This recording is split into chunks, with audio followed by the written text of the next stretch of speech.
there's a way that I can make like a Okay, so we friendly started so that my recording. parents We're can gonna go see. ahead and start the policy committee. We'll just go through with introductions. Michelle Thompson, trustee, mother of 3 Lakeland students that have graduated, and I have 2 grandkids in the district. Amanda Leach, teacher at Garwood, my 18th year in the district. Tiffany Young, test coordinator and whatever else, and I have 2 students that graduated from here. Melanie Spicer, our teacher at Twin Lakes Elementary. Nick Hutter, parent. Melanie Worth, we're good. Timberlake Middle School, and I'm the librarian there, and I'm a Lakeland graduate. My children are Lakeland graduates. My husband's a Lakeland graduate, and we will have grandkids that also go to Lakeland. And she does everything. Librarian. I'm exhausted. Janelle Dexter, librarian at Lakeland Middle School. Go ahead. That's it? I I thought you'd have a list. well, I do. I could say grandmother of future Lakeland students, but I'm Reagan New, Lakeland Middle School, 6th grade English, and I have a future hawk. He's 2. He'll be here soon. Sooner than you think. Lisa Arnold, superintendent. I live in the district and I have 2 Lakeland High School graduates. Cherokee Gorton, Lakeland Middle School of Science, 19 years in the district, 2 kiddos in the district, 1 graduated and a grandkid. Rebecca Has, 24 years in the district, 1 soon-to-be Lakeland graduate, and 1 middle schooler. A teacher at Lakeland High School. Beth Letzig, I teach English at Lakeland High School, 3rd year in the district. Love it here. And Pasley, assistant soup, 2 kids that graduated and 1 that's a month away. I know, oh my gosh. Maria Parker, board clerk, and I'm a 1st grader at Garwood. Sweet. And he's really cute. They are so cute when they're little. So we, I believe, have worked through 2520, but I think we should go through it again.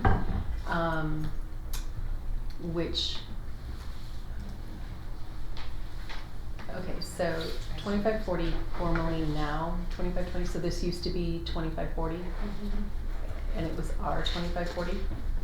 And ISBAs. Okay. They now no longer have both. They have it combined in one. Okay, great. So we can peruse through this. Is this sort of just roundtable? If anyone has comments or clarification, ways we can word things better, just shout it out. This is now the selection, adoption, use, and removal of curricular materials. The term curricular materials is defined as textbooks, instructional media, including software, audio, visual media, and internet resources. Curriculum committees will generally be responsible for recommending textbooks and major instructional materials for consideration by the board. Should that be to the board? My copy just says will be responsible, not will generally be responsible. What would be the significance there? Oh, really? Probably printed out the wrong one. Did you get a new one from today? I got the one that was handed to me. For Yeah, mine says will be responsible for Okay, I think what's on top is the ISBA version. Let me check that.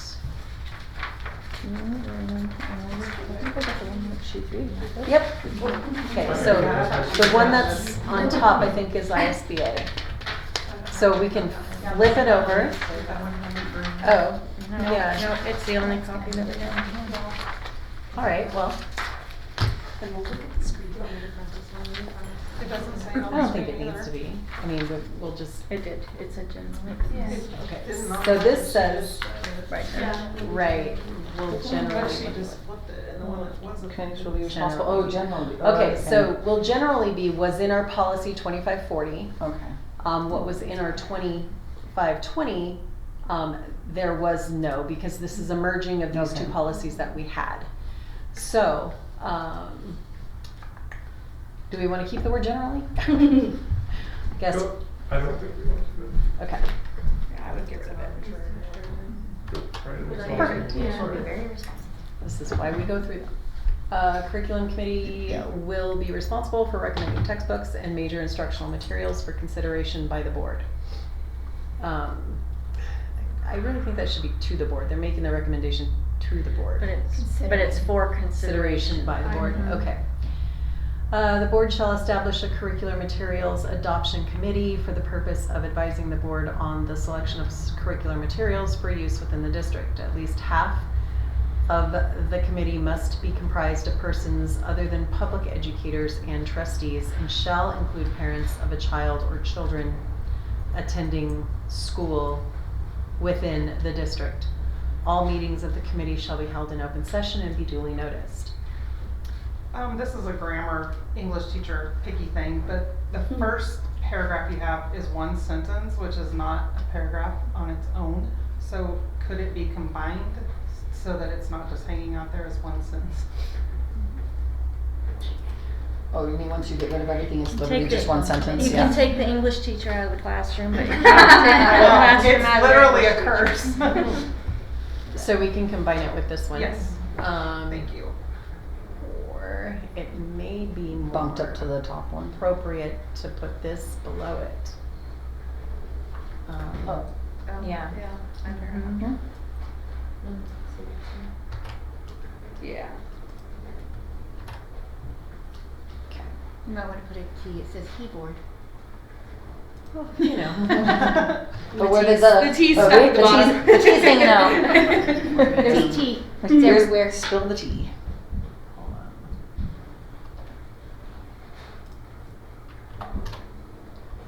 Alright, so, I think if we make that back its own one sentenced paragraph, we may be able to add this to this paragraph. Or maybe it's just in, well, yeah. Right, so the function of the committee is to ensure that materials are selected in conference with, or conformance with stated criteria and established district goals and objectives. Recommendations will be made by the committee to the superintendent with a final decision resting with the board. Alright, so the committee is, alright, so I think these two, Thank you. these could all be added to this one. Thank you. Are we got a new one? Thank you.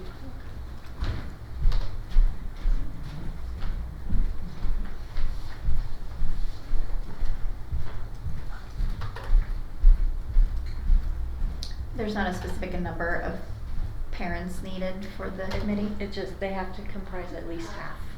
What So they Well, can but pick out like public staff has to educators comprise half, or- right? But then No, the other half can be parents and non-parents. Just parents. Well, just, Half of the committee is comprised of persons other than public educators and trustees. So is there a number of, so that half is staff, the other half is community members, but some are parents. I just was curious, does it need to be a certain number of parents? Could it be all community members only? no, Is because the it says, question. and shall Shall. include So it parents needs of at a least one chi- parent. of a child or children attending school. Just curious about the future, just knowing what the curriculum committee looks like. It's often, I didn't know if there needed to be a certain number of parents versus just community But I don't members know only. that the half needs to be all parents. I hear what you're saying. Yeah, I it's think- not, yeah. Right, it's just they have to be part of that half. Okay, but it doesn't have to be a quarter or anything. No. Doesn't matter, could be one person that's a parent. Yeah, if there's 10 people on the committee, 5 of them have to be persons other than public educators and trustees, and there shall be parents in that 5. I'll go small numbers. It's just It easier. makes it easier to do the math. Yeah. Can we discuss the any person may submit oral or written objections? Can we take out oral so that way we always have written documentation of someone objecting to something? I think that's a good idea. Okay. I agree. Thank you. Sure. Any person may submit written objections to any curricular material under consideration. Perfect, yeah. For dual credit courses offered through institutions of higher education, the selection, adoption, and removal of curricular materials is handled by the provider. The district has no control over the selection, adoption, and removal of curricular materials, and it is the responsibility of the parent to have knowledge of and or review such materials prior to student enrollment. is there a way, so if it's saying that the parents are responsible to review these materials, how are they having access to all of these different materials? During our August curriculum workshop, we leave everything out here for a month. No, but this is specific to dual credit Dual students. credits. So it's the college materials. All of it's here though. Oh. Is it all here? Mhm. Okay. We have the dual credit. Got it, okay. I was just curious. Thank you. And we had, over here, this was bolded and italicized. Do we want to keep it that way? I think it might be good to do that just so parents know that, because we are so careful about what we approve, and that this, we don't have that option. Okay. Selection and adoption. The Curricular Materials Adoption Committee will evaluate materials based on a set of selection criteria. The criteria shall include the following. The board Which is is down Oh, there. Okay. You might be able to copy and paste. Oh, wait, so the board is legally responsible for approving and providing the necessary curricular materials used in the district. Textbooks and instructional materials should provide quality learning experiences for students and, So we need to move So the criteria when I down? merged these, one of them was in ours and one of them was in like an old one from ISBA, so I just put them both in there and we can choose which one we want. But it's not brand new, it's just existing between our last update, so. okay, so I think if we strike that sentence, Are novels not considered curriculum materials? textbooks and instructional materials. Just trying to figure out where that would. Should be shall Never mind. provide quality learning experiences. We should have a purpose for doing it. Yeah, I'm just confused about this definition. You should ask about the definition. Oh, okay. I was eavesdropping on you. Yeah. I'll wait till she's done. What definition, Ray? For sorry, it's at the beginning, the curricular materials has the textbooks, instructional media, including software, like novels, worksheets, like where do all those other That comes things? under learning material. That's under learning materials, not curricular materials? Okay, just, sorry, thank you, curious about that.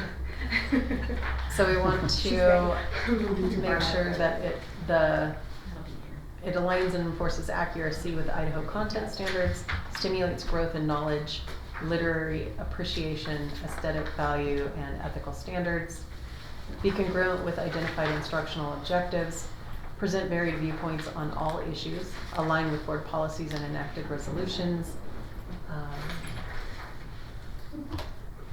ensures usability for teachers and students, provides materials for scaffolding and supports for differentiation, provides viable assessment tools to support data-driven decisions, and that's it. So that was correct and weird. Okay. Use of materials. So this is language from ISBA. Curricular materials may be made available for loan to students when the best interest of the district and student will be served by such a decision. Students will not be charged for normal wear. They will be charged replacement cost, however, as well as for excessive wear, unreasonable damage, and lost materials. The professional staff will maintain records necessary for the proper accounting of all curricular I materials. feel like this is about a damaged book or something. Yeah. It is. Some materials is a weird Which, title. and usually isn't that at the secondary level anyway, it's the What's that? librarian Yeah, it is us. who, because all of the books are checked out through the library. But the use of materials, that's just a weird title, I feel like it should be. Yeah, it should be damaged. But is library books curricular? This is No, specific no, to no, textbooks. So like We're talking about textbooks. Would this be where kids take extra books home? Like when you have those students who need a set at home, would that fit here? That first part could, where it says loaning for the best interest of the student, but it doesn't, I mean, I don't know. Well, okay, do we not give students textbooks anymore to transport back and forth to home?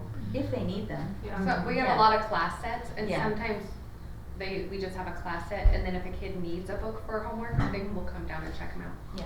Not all of them wanna take it No. home back and forth. They don't No. read them all the time. And we don't, I don't think we have enough for them all, because they're so old, they've fallen apart.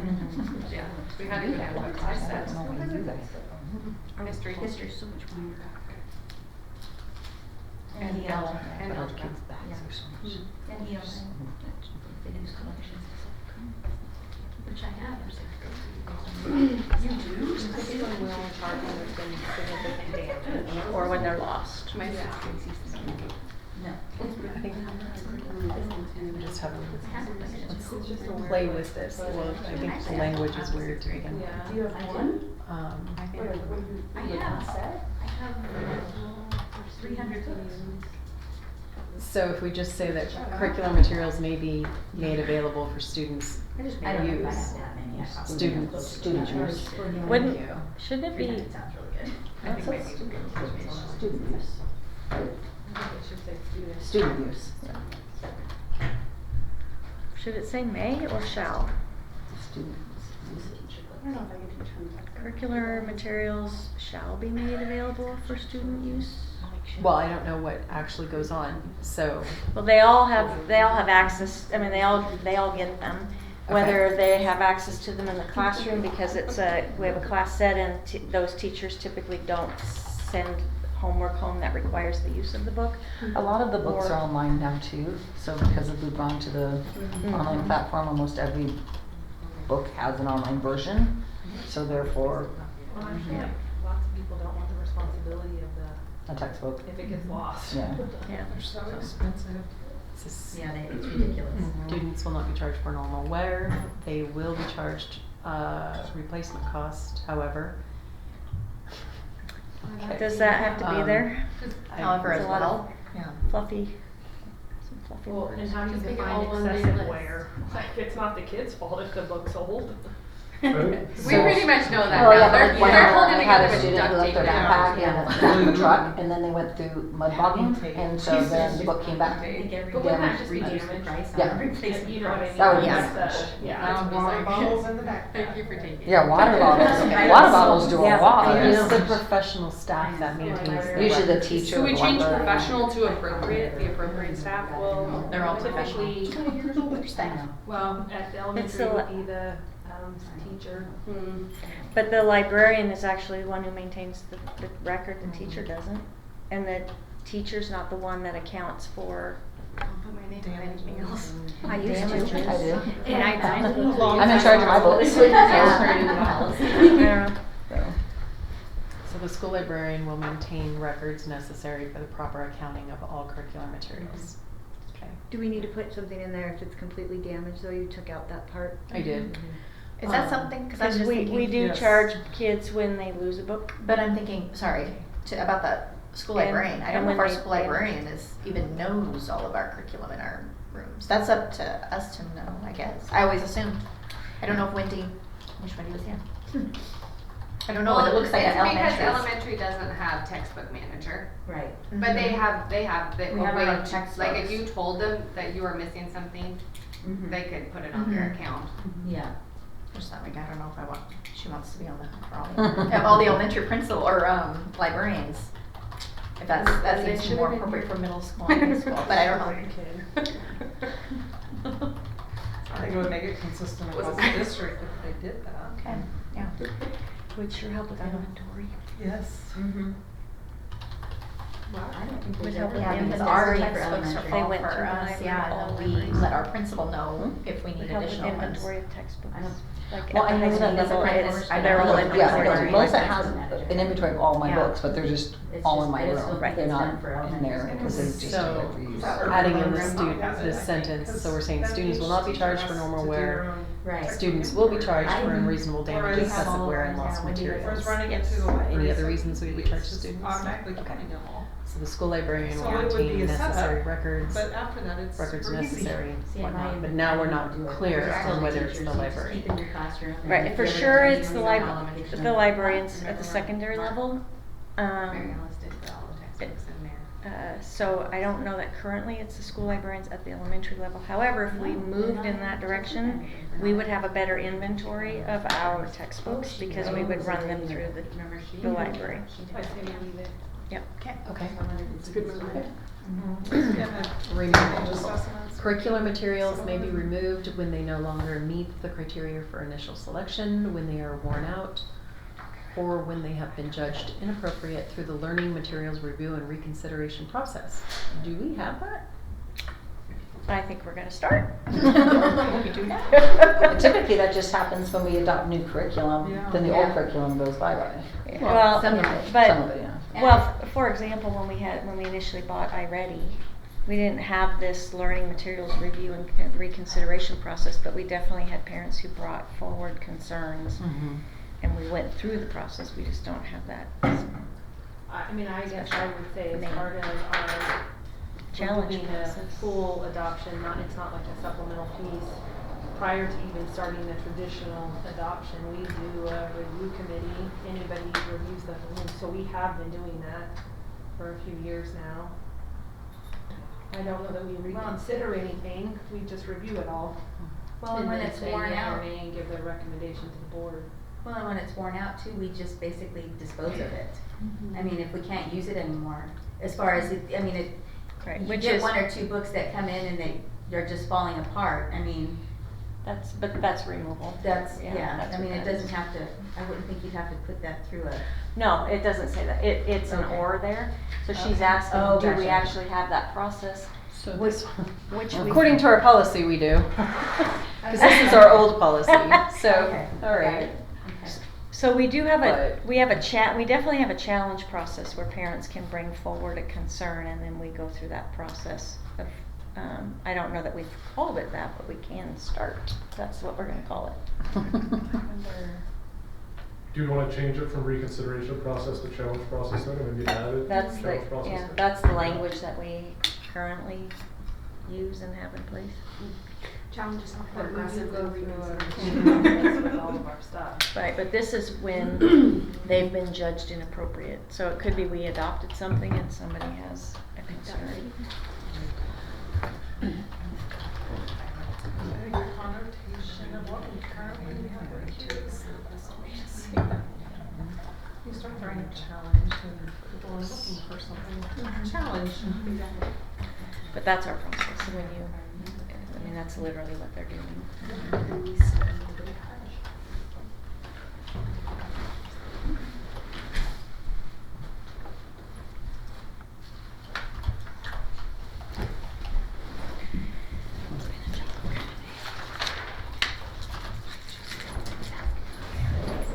Copyright.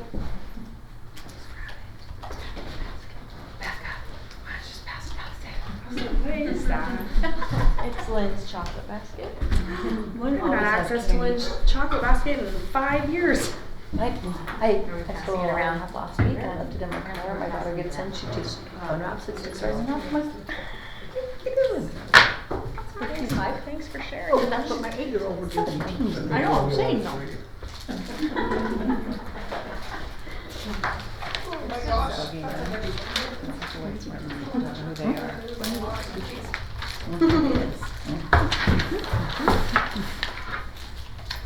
You guys want it too? This is everything the board follows. You have access to it all the time. Under those laws. And so this is what I want to see moved into. Which number is that one? Controversial issues in academic freedom, 2240. You wrote that. But we don't have. We don't have that. That's already a policy in play. But since it's already in play, that language should be out of place. Does that make sense?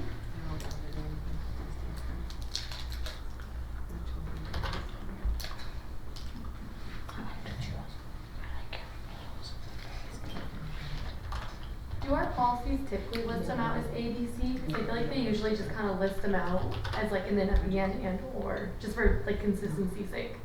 Actually, we have quite a few that have bulleted amounts or that Okay. are labeled 1, 2, 3 or ABC. Okay. I just added the ABC because that was actually what was in our other Old one. Okay. old one. Or is it that one or this one? right here. Okay. So yeah, that's why I went ahead and just added that back in, because it actually reads clearer, I think. Breaks it If up you're a an little English bit. teacher, you can write a style. Okay, so we do need to figure this little ditty out, because if we don't have it, we either need to call it what it is that we actually do, or we need to now create this also. I mean, we do have a challenge process, just what do we wanna call it?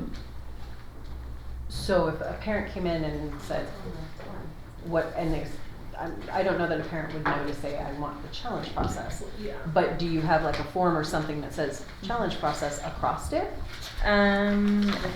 It's part of, Request and review, request for review and reconsideration of learning materials. Is that the same one? is that, yeah, so it's in our packet. Yeah, 2530, yeah. Okay. We just worded it is with that? ISBA's form. It's requests for review and reconsideration of learning materials. Yeah, is what this is 2530 called, F. Michelle. Okay, it's not a form we've currently had.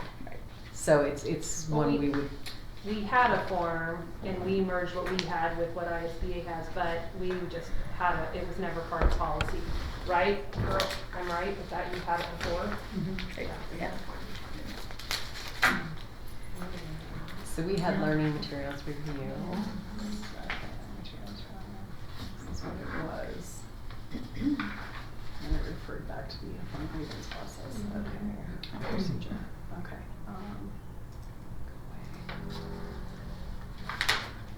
So I think what we should do.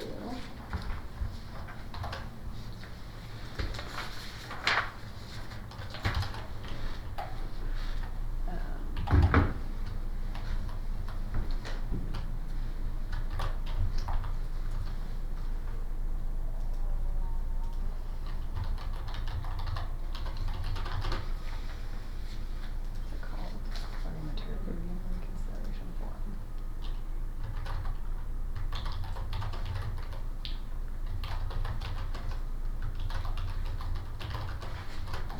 So then now isn't this under the curriculum materials for It's all over. Which is, let's see. Aren't we still looking at this one where the term curriculum materials, but now we're calling it learning materials, and then we have a separate one for But learning it, but the materials? learning materials, you can use it for approved curriculum materials, Okay. but it's all of them. Oh, got it. So, Specific to just it has this. been challenged through completing a learning materials review and reconsideration form 2530F. Yep. Any person may submit, does that make sense to everyone? Mm-hmm. Okay. Any person may submit oral or written objections to any curricular materials under consideration. So I think we get rid of the oral Yes. component again? Yep, I agree. Well, do you have to even say that, could you just say it up above? Yeah, that's how they're gonna submit it, is through this form you just identified. Oh, yeah, so strike out the whole. Where was that? I'm not sure why. I know we moved it around. Oh, it's that, at the bottom of that thing, paragraph. Any Is it? person may right there. Yeah. Oh, okay. May submit written objections to any curriculum from their consideration, it's the same sentence.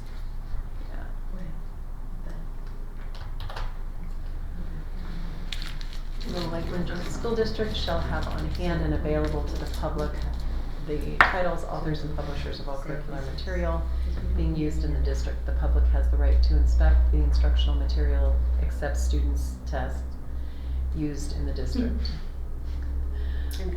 Complete and cataloged library of all curricular materials and all electronically available curricular materials adopted in the immediate preceding 3 years shall be maintained at the State Department of Education. Does that occur? Not anymore, because it's not required anymore. Okay, so. Alright. But this is, we're doing this, right? Yeah, we When did that go away? It's been several years. When I first took the superintendent position, I actually was looking at this policy, so I called the State Department to ask the process, and they indicated that that went away. They just said several years ago. Yeah. The state used to actually maintain a list of materials that the state would allow us to adopt from, so we used to not be able to adopt any textbook outside of that list. They don't even maintain that anymore. Gotcha.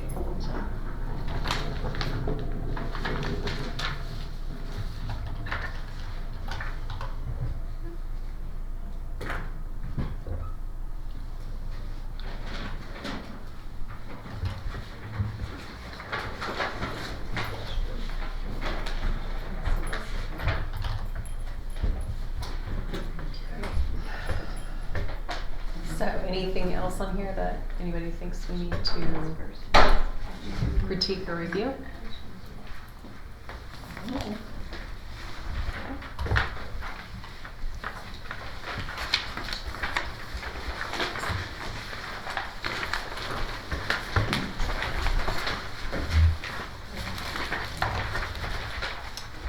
$25.30.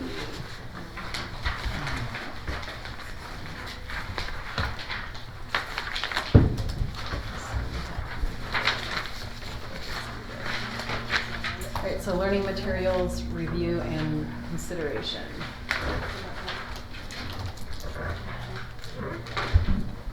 Parents/guardians have the right, I should say,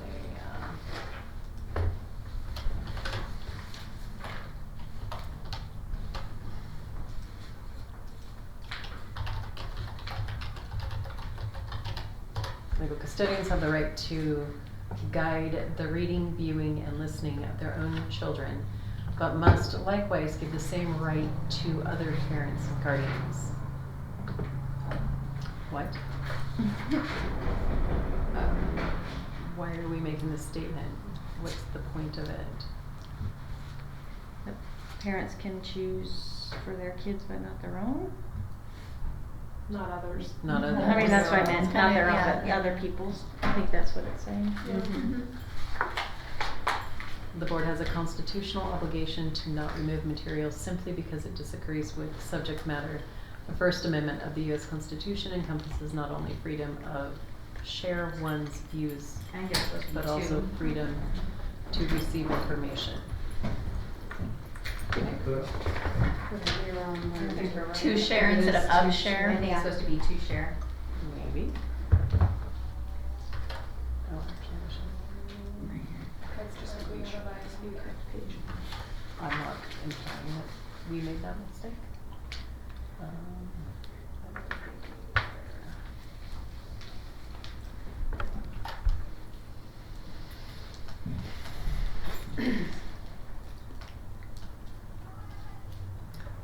I can move that here. We keep it.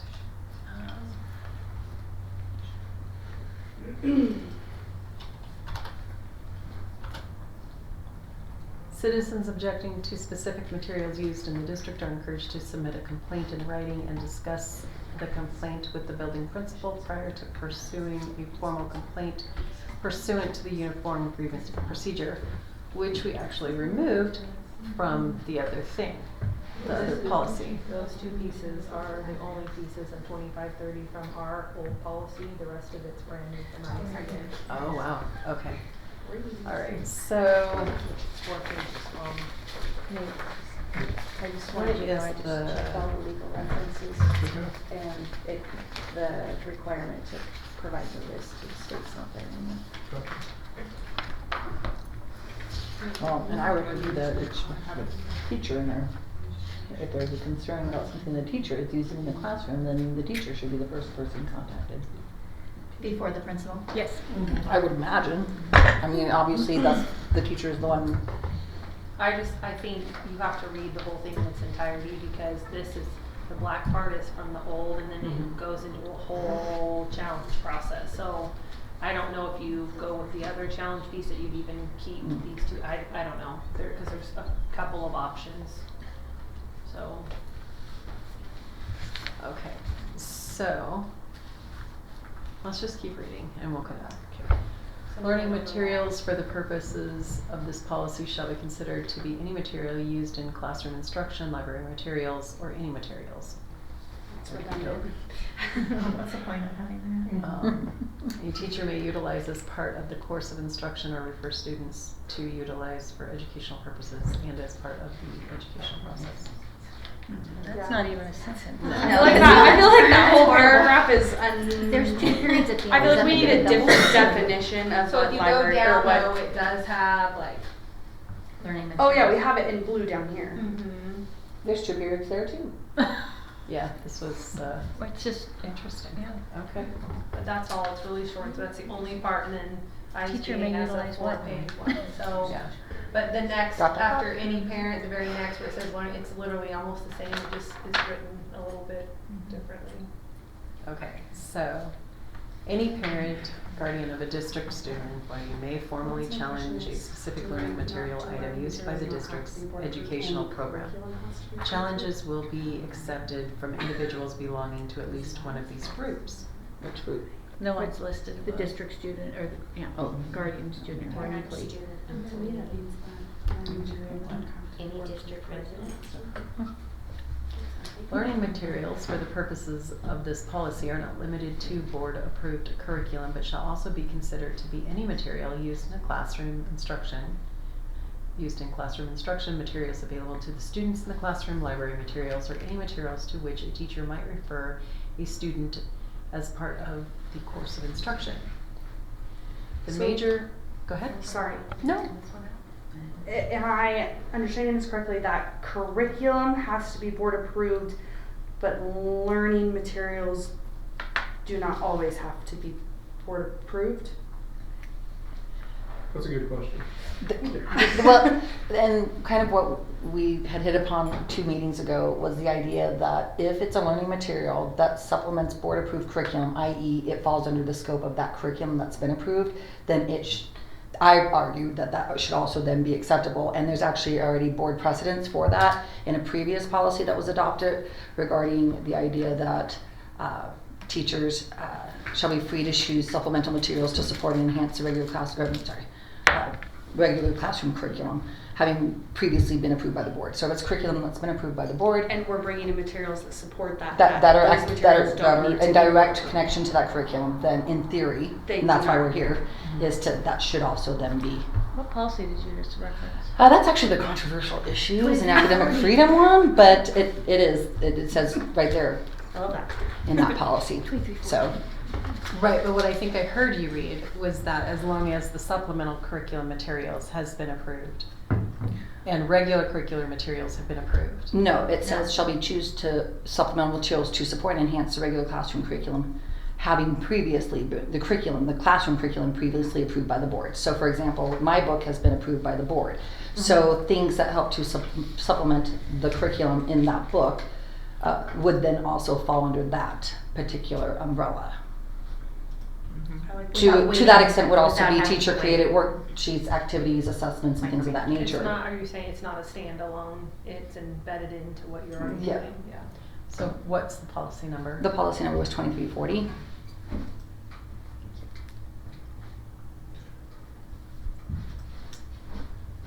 And it is about midway down. Oh, it's on the second page. It's on page 2, midway down. I left out the part that talked about that's fine. sexual education. I'm not teaching that. I don't want to teach. I'm not teaching that. Not with a, part of not with a it. 10-foot pole. Yeah. Not touching that. So.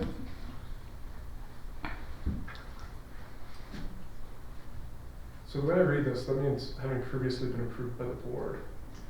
So the curriculum previously been approved by the board would then allow for the teacher to choose activities, materials, and whatnot that would supplement that. I think because it says the teacher shall be I think free that to needs be choose, clarified, though. Yeah. I'm going with what Yeah. yeah. That's how I read it. Yeah, same. I agree. That's what I just didn't understand, especially I feel like what Rebecca is saying also leads into what is in this paragraph as well, is that learning materials are not limited to board-approved curriculum, but shall also be considered everything else that is being used in the classroom. So to me, that means that teachers are allowed to supplement, I don't know, with whatever supports the curriculum that has been board. That's the thing. If it's board approved curriculum, which we're all using, then anything that I would then use to help strengthen that, supplement that, would be something that would be under that auspice.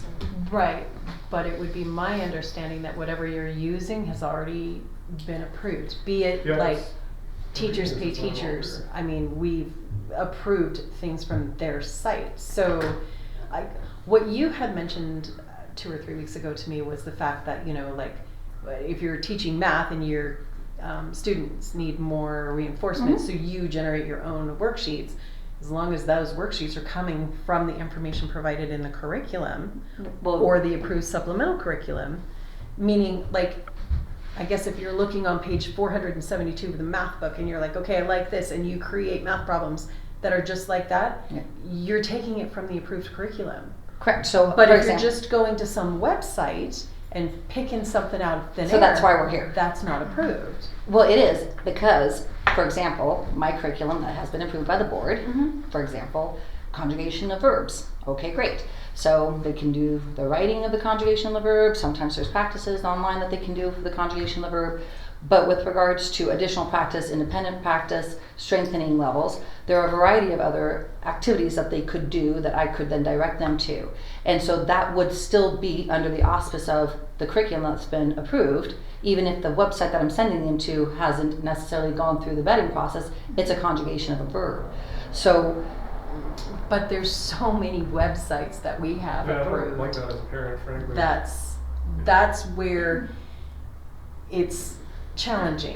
Correct. Because the bottom line is the board is responsible on various levels for any allegations or assertions that get made within this district. correct. So if you're going to some random website, Well, they're that not you- random. They're curriculum but they're based. not approved. They're not approved. So I mean, I get what you're saying. I don't know that you as a teacher would just be like, oh, so and so needs to figure out verbs, so let me search Google and see what I can find. You have a plethora of resources, I would think, Absolutely. and those resources should have all been approved. It's really unrealistic. I mean, There's just just honestly, so it's so many- unrealistic for every grade level, every classroom, every teacher. Every to subject have matter. every single thing Thing. approved. Okay, but we keep still approving all these various websites that keep being used because we keep being told we have to have them on top of the curriculum that we do purchase. And now what you're telling me is there's this plethora that's all out there that we don't even know about? Well, and, Yeah. and a what hard, we're using, we Yeah. are, yeah, and that it's hard to, I guess, without being in education and seeing that what it is day to day for teachers, it's so unrealistic to expect that every single tool, every single small worksheet, anything that we are using has to be approved, and then to wait for the approval process. But then is if really- the district isn't providing you with the resources and you have to go out on your own and manufacture them, then there's a problem right there, because that should not be happening. I think Oh, where the there's no shortfall way is we that- would have the budget. There's no perfect There's curriculum no either, way we Michelle, have the budget for that. because while the books that we use, and I think in almost every department, it's in essence a good book or text, or maybe even have some reasonable and good supplemental things to it. There's no perfect curriculum out there. There's no perfect Correct. textbook out there. And so yes, a number of us have to go out and say, okay, this is great in general, but more specifically, if I really want to get to an activity or take this and make it better, then yeah, we do have to find other resources and activities and things of that In nature. order to meet all of our So then you're students' not needs. using the curriculum that you've been provided to build on and create something else. I think there should be a I think distinction we're- here between things that Yeah. teachers create themselves to enhance and things that like they found on the internet. Like you could be studying World War II and be like, oh, the writings of Hitler are associated with this. I'll assign my class to read Mein Kampf. Well, I don't think that would be appropriate. And so that's the kind of thing that I as a parent would not like to happen. So I do think we can make a distinction between, and by the way, I have taught, I spent a lot of time teaching at university, not in K-12. I think we can make a distinction between things like, okay, I made a worksheet based on this material, and I found this on the internet somewhere, or I found a website. So where I would like to put in a piece for everyone to think about though is every year we get a new group of kids with new interests and new trends and new things are happening, and if we are being good teachers and we're trying to relate to them and use materials that or songs or videos that are up to date, then we are constantly going to be looking for new things because, for example, we've done survival items. Well, there's been new inventions of survival items since things have been approved, and I want to show them new ways and things to do this, and new people are posting YouTube videos about how to use this item and survival this way and camping, and it's like there are always new things, and we are always trying to find something that's going to relate to our kids and something that's relevant and current. And we are That's- often not yeah. creating something. We are often not reinventing the wheel. If another teacher has created something that is of quality that we would want to use, we do purchase that. And that's on our dime. And I think it's unrealistic to expect the district to purchase all of that. There's no way that we would ever have the budget for that. But we're not creating, not that we do create things here and there, but when you're thinking creating a worksheet or something to go with it, we are often finding other teachers who have created and when things. we create things as well, like I've created many presentations, but I also, like on this slide, I have a link to this YouTube video that's talking about what I have created and put on there, but it's a video that's showing another example of it to reiterate and get that information across to the students. And now I'm using multiple ways. My writing, they're reading on the board and I'm talking to them about, and the video that's also explaining and helping them visualize. So like, we are making things, but we're also taking things that we see and using it in the things that we make. So it's like layers of. And to your point, if you're teaching a subject matter like World War II, obviously there are some different conversations that do transpire throughout the course of that particular curriculum. I would imagine that would not happen, but I would also imagine, given our policies and procedures that we're expected to follow, if Mein Kampf was something that was going to be assigned, that would be something that would have already gone through that particular, because that's a book. That's a major book. That's right, not but the whole thing an here activity. is, even though it's a book, it could be considered a learning material unless you have a definition of exactly what That's it is. true, and that's why we're here, to define those things, so we can know that. Having been in education a really long time, I can tell you that teachers that would just use the textbook. Here's the textbook. We're not the good teachers. All the good teachers would use that as their baseline. And then they would individualize that instruction that was in the textbook for those students that needed more, or those students who were beyond this textbook that needed challenge because they're gifted.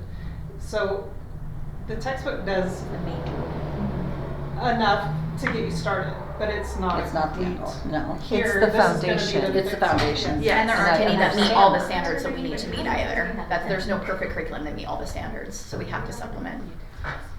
I And not understand using that. supplemental material, meaning it more, because that's a whole other policy that I know we're going through. But if you are supplementing it, then it is supplemental material. So And that's where we have the problem of it's just really unrealistic to approve every single material that we will ever use in every grade level, every classroom. What do you mean by unrealistic? Do you just mean it's inconvenient, or what do you mean by that? Oh, no. I mean, well, it is inconvenient to wait for the approval process if we do have to submit it to be approved by this committee. But no, just unrealistic, like there's no way that would be worth of anybody's time to sit there and go through every single handout worksheet activity. and activity of the entire district. Especially when there's no curriculum. Yeah. But you said there's no Yeah, curriculum. like a social studies But curriculum. there's not been a curriculum, I mean, like, Adoption and what? there's not been an adoption in a while, and teachers are having to try to figure out how to teach. I mean, Precisely. there is something. We have tried to make huge strides in getting curriculum back in the district. We can't find anything. Yeah. Well, 2 years ago, we were doing an English adoption, and we had all these things that we were looking at, and then we chose not to adopt one and purchase more novels, which is considered supplemental. So now everything that English teachers are using, because we chose not to purchase a new curriculum, is a novel, which is supplemental, that then we have to. You can't just hand a kid a novel and say, learn all your This is English all you standards. get. Everything that presentations, assignments, writing prompts, Vocabulary. we've all created like ourselves, because we chose not to adopt a curriculum, we chose to purchase more novels. And that just happened, was that 2 years ago? Last year? Last I don't year. remember. Last year was the other day. But I also think, it comes down to the entrusting and the professionalism, and since we're looking at a thing that's regarding challenging, I suppose if there are activities or worksheets or whatever, there's a process put in place if somebody wants to say this is not inappropriate. I don't think that we're doing inappropriate things. I know I'm not doing inappropriate things. And we have but, the new bill from Idaho that if there are certain inappropriate but things from I there- guess if somebody looked at a handout that I gave them and said I don't know the appropriateness of this worksheet, well then I guess that would be something then that we're looking at right now. But I can't help but wonder. It's just a lot.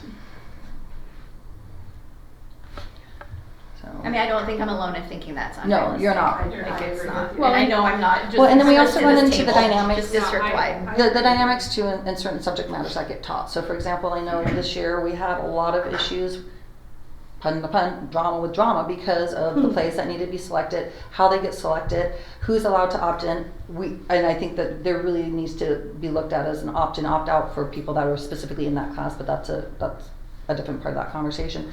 You know, you're looking at speech classes where kids are student driven. They're picking their topics. They can't get those topics pre-approved. Those topics are topics that the kids pick. They do their own research. They do all of those things under the guise of that particular class. But the student's not teaching that. The student is doing their assignment based on what they've been instructed to do, Correct. and that's at the secondary level, correct? Correct. And usually the speech classes are run through NIC, correct? No, you have They're regular not sophomore Sixth grade enrollment. right now has a speech class. They have so dual credit classes and regular speech classes. We have sophomores that take speech. We have seniors and juniors that take speech. So speech classes. Within speech, I mean, And then we also have like the current events classes. So you have newspapers that are being read on a daily basis. Are those things that need to get pre-approved? Social So that- studies because again, classes trying to do you current know, when we're events. doing can't do dialogue current events in debates 6 and- weeks. yeah. what we're paying for, et cetera, that is the approval. So, I mean, I've seen many on the bills list of various news cited websites or newspapers, those CNN, whatnot. They're on there. So if they're approved, then that's what you're using.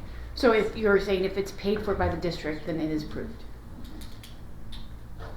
If it's gone through the process and has been paid for, then it is approved. So what I heard listening to, so with our new science curriculum, there is so much. There's a ton of stuff, but there's also a ton of stuff that our kids don't understand because of the level. So first year as the new Amplify science curriculum, we've had to make a lot of changes and a lot of not critiques, but I had been told Amplify when they came into my classroom that there's stuff that is way above them, that I still have to hit the standard, but now I don't have a curriculum per se that is down to where they need it to be. Does that make sense? So when I'm teaching force and motion and my kids look at me through the lens that they have given me and my kids still don't get force and motion, I don't have time then to stop and do a 6-week thing so I can get approved because the curriculum isn't working for my students. And I said that to Amplify. So we're missing pieces because we moved things around because it was at 6th grade and the 6th grades were struggling with the content. So we took it 8th grade and they're still kind of struggling with some of the topics. So we have to teach the standard, but if our curriculum isn't helping our kids understand that information, what are we supposed to do? Other resources. I need a different resource, so I have to look somewhere else.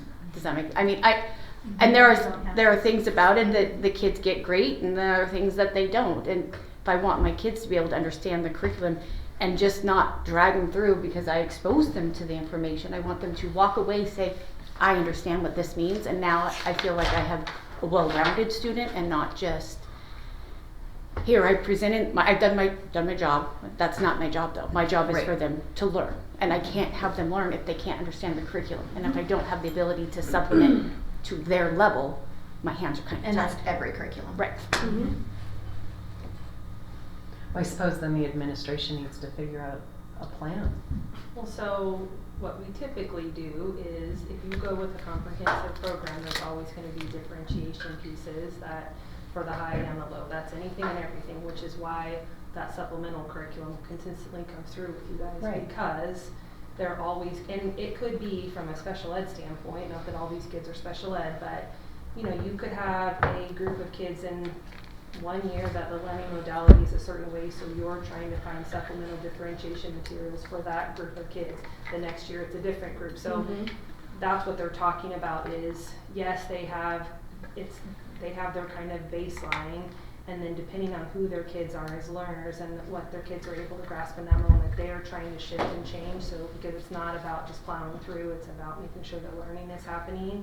And so they could use the same thing 5 years in a row and then have 5 years of having to use something a little bit different just because of who the kids are as learners and what they're grasping. And so that's why it's just always it fluctuates.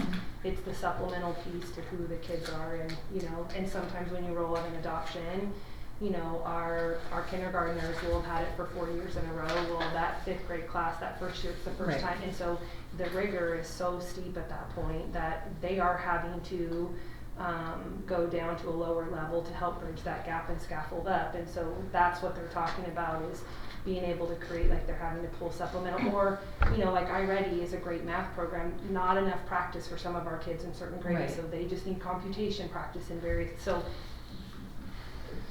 there's never just a one size fits all. So regardless of what adoption, it could be the most greatest program on the planet. You're always going to have supplemental tools to go with it because who kids are as learners. That's Right. in my 27 years, I've never used one program to fidelity and not having to supplement a little bit because of who the kids are. Because everybody's skill set, their acquisition of learning is different.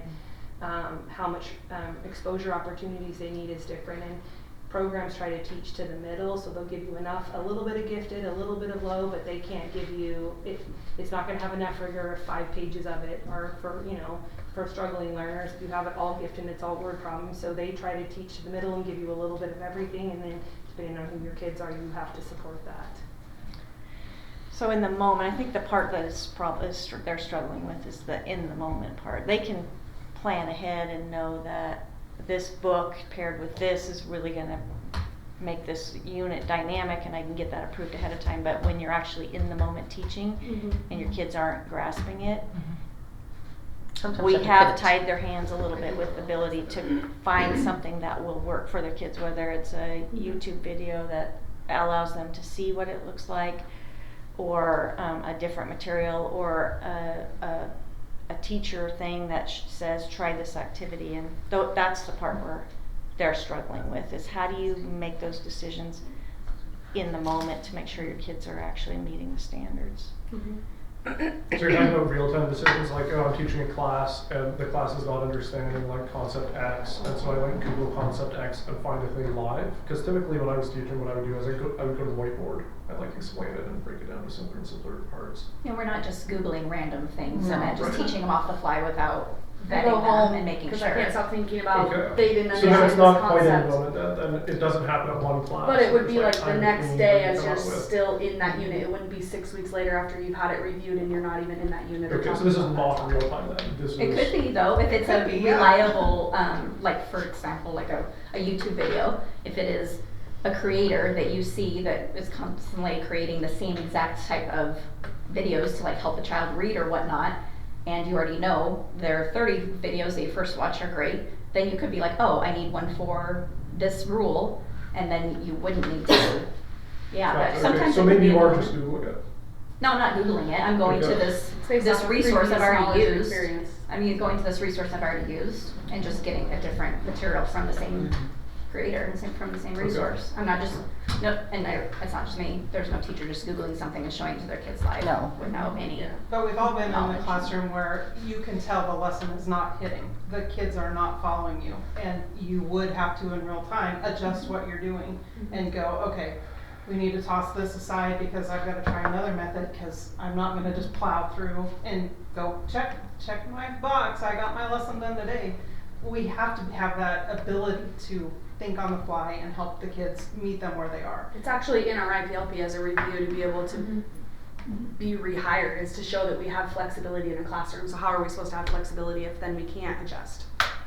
And it could be even like hours later or the next day, and that's just where it becomes all of these are unrealistic to have it approved by a curriculum committee, even if it isn't just right then. Yes, and it could be for later in me. the afternoon. I teach English 4 times a day. I see how my lesson went in second period during my lunch. I'm finding my way that I'm adjusting it to make sure that it's correct, and then I can come back to it the next day to the class that missed it, and I saw how it worked out in another class to make sure that everyone's getting that. So. I don't like this idea though that we're just Googling things. We're not. We're Yeah, that's professionals. not- We're looking for things that are going to strengthen the subject matter that we are currently teaching our students at that day, that we know is going to meet their needs, is going to be creative, it's going to be fun, it's going to be engaging, it's going to be interesting, and it's going to strengthen their knowledge level. So this use of Googling, that's not what we're doing. That's not what we're even talking about. Okay, so And then it's where are you a little- Well, finding the frankly, I material? have Google as a teacher. Like, if I have a subject that's difficult to explain, I'll often just Google it. And if I can't find a good resource, then I'll. Yeah, but you're also not just using insinuated that Google. we were then You using use to Google teach to for find that the other many. Well, that's going back Well, to what you were that's my talking about, question, Michelle, because with regards to the it was teachers pay happening in real teachers. time, There's so lots of if great you're resources finding out there for a variety of things. Yes, but So is teachers pay teacher as an umbrella approved by the board, or would every activity that some teacher pulled off of teachers pay teacher I don't have to think go I through like the that connotation that's particular attached approval to it. process? Because that's just not realistic. Typically what's been happening is every subject matter, content, whatever supplement they want from Teachers Pay Teachers has been coming through the supplemental. So each activity. Mhm. So for example, Whatever it is that whatever a teacher wants to utilize from them comes through the supplemental. And then that gets approved. I have a question. But that takes 6 well, but again, so again, just for, purpose of conversation, if you find an activity that you would like to use, so for example, to use the term Googling, activities on, a particular skit or activity or something along those lines. And I found an awesome PowerPoint that's really going to help my students grasp the concept, understand exactly what I want them to do, how to put it together, and all those things. Before I could give that to my students, I would then have to download it, share it with the supplemental committee, and then I twiddle my thumbs until I get approval. That's currently how it's been working. Okay, yes. so then I think what we also need to adjust then is the timelines of how Okay. these things are happening, because we can't wait that long. If I'm doing something next week and I need approval this week, which I wouldn't be doing because it's almost Friday tomorrow, but like if I wanted to start something on Monday and I was looking at it last Monday, would I have been able to get it approved this week in order to start next Monday with that activity? Probably not. Probably not. And so that's the unreasonableness about how this is all working, because it's not anything that's going to go against the standard. It's not anything that's going against board policy. It's not going anything against the curriculum that I'm teaching. In fact, it's going to strengthen their knowledge level. It's going to be an awesome activity, but now I can't do it because I have to wait. And so that's where I think things are getting gummy and our hands are being tied, because even though there's nothing inappropriate about what I'm going to ask them to do, it's something that I can't ask them to do because I have to now wait until somebody else tells me it's okay to do it. Even though technically it is okay to do it because the curriculum that it's supplementing has been approved by the board. Okay, I get your point at what you're saying. The curriculum that it's supplementing has been approved by the board. But where if you took your curriculum and you created your own PowerPoint presentation off of that material that you found, and you found an easier way for the kids to digest what the book is saying that they don't understand, but you're like, oh no, I'll just crank this out. That to me is learning material based off of the curriculum that was approved. And this is the same thing. I'm just not reinventing the wheel. I am using my time reasonably to find activities that are going to do a great job for my students, and then allows me to free up my time to be there for my students. So as opposed to having to go through hours and hours and hours, if I'm like, I am teaching how to order in a restaurant this week. This person put together a dynamic PowerPoint that allowed for questions and answers and responses, and allowed for mini dialogues and students to be able to practice, rehearse, and go back and forth. I didn't have to do that. That was already done. That's amazing. And even though the book says the kids are going to learn how to order in a restaurant, they really didn't give me any really good material in here to do that. I am now looking at the curriculum that I was board approved. I'm finding a resource that helps to strengthen that knowledge level and that curriculum, and it's amazing. But simply because some other teacher made it and not myself, even though it's all under the same auspice, I can't use it until I submit it to the board and say, please allow me to use this in the next 3 weeks. And it may or may not happen. And then I've missed that opportunity. My students have missed out on that opportunity to have an awesome experience and learn some new vocabulary. And I now have to move on because now I'm 3 weeks into another lesson. 3 weeks would be a very fast turnover. That's not. Well, I'm sorry. Maybe I was being a little. Yes, that's I'm just being saying that generous. in theory, and going back to the on-the-fly thing, sometimes that happens. My textbook says my students need to learn how to order in a restaurant.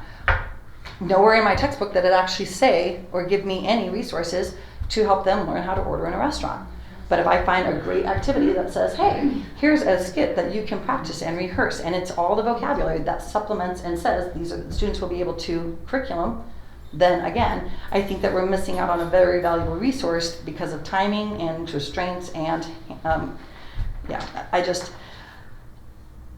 I think a lot of, and we kind of talked about this too, and maybe this is a bad way of phrasing it and I'm not using my words correctly, but I think a lot of teachers right now are feeling attacked, they're feeling mistrusted, they're feeling like we're doing something that we're not supposed to be doing, that we're trying to be some sort of like behind lack of transparency. Come into my classroom any day of the week. You're more than welcome to come in and see what my students are doing. I have nothing to hide on any daily basis, but it does become very, very scary when any teacher has to be afraid of saying, I found this really amazing activity. I think this would be great for this particular class. Maybe not even all my classes, just this one because they're just a dynamic group and I think they could really benefit from this. But it didn't get board approved. You know, then your and job's that's what it comes down to. We have that's teachers that what it's refuse, they're like, nope, hasn't been board approved, I'm not gonna do it. Not gonna do it, not gonna How do are it. we They're feeling just so valued scared. as educators and as Exactly. professionals that we're not just warm bodies in classrooms that are just pulling willy-nilly Googling. materials and just babysitting? Like, how can we feel valued as educators if this is what's happening? One of our goals is always to make connections with our kids. That's one of mine as a teacher. Mhm. I want, why I came to teachers, I wanted to make impact on kids' life. But if I just stood in front of the classroom and read from a science book, I don't feel like I'm making a negative impact on my students. So when I have a curriculum that has all the bells and whistles, but I am new to the standard because it's new to me this year, and I am trying to go on the fly, I have time to work after school before I leave to go get my kids. Like outside, or I use my prep time, but I only have one class after my prep time, so it doesn't always fit into the schedule to be able to fix it in 3 weeks, because we have to go backwards then. So I guess that's where that time frame gets a little sticky when we're trying to get the kids to enjoy what they're doing in the classroom, learn from what they're doing in the classroom, making connections in the classroom, and want to continue in education. That's kind of why we do what we do. So And to take it a step further, they have curriculum and textbooks. I have a novel. So there is no textbook, there is no activities given to, I create everything, or I find things and supplement what I'm creating, or I find things that go with what I'm creating that connect to the novel. And especially with novels, you're having discussions, a kid brings up something, you come back the next day with another thing that connects to what they said, and then the whole class gets it, and then every class reads a novel and gets something different out of it, and you have to then as a teacher connect to what they're saying and encourage that. But you almost, like she said, I'm scared too, especially 6th grade, Lakeland Middle School, with everything that's been happening. I feel like everyone's out to get me, and I can't do anything. Like, I'm just terrified of how anything's going to be interpreted, especially on my level where I don't have a textbook. I am making everything. Who's gonna protect me now? Because I have to make these things because there's nothing available to me. It's what I've made.